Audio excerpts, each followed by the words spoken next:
Bonsoir.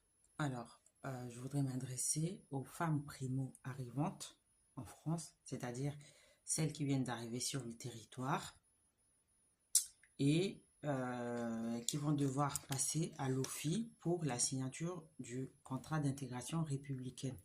Faites très attention car dans 100% des cas, c'est à partir de ce moment que les choses se gâtent. C'est là que vous prenez un mauvais départ.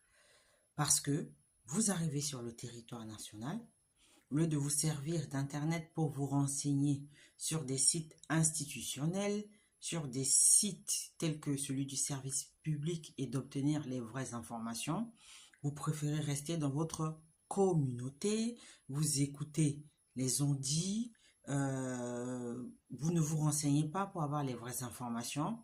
Et quand vous vous rendez à l'entretien de fin de formation de l'OFI, on vous oriente systématiquement vers les métiers de service à la personne. J'entends par là ASH, femme de ménage, donc en maison de retraite, dans les hôpitaux, etc.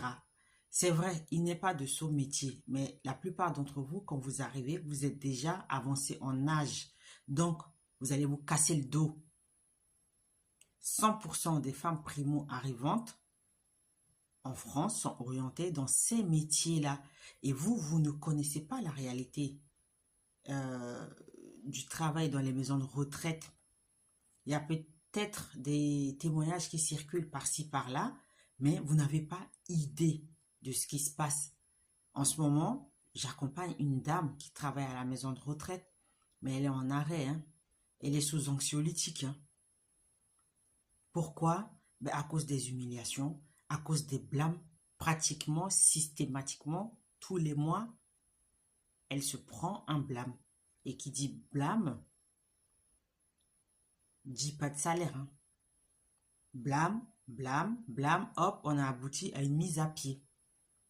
Elle se fait humilier, elle se fait insulter, on lui parle mal, on la balade dans tous les services, elle n'a pas son planning en avance. D'accord?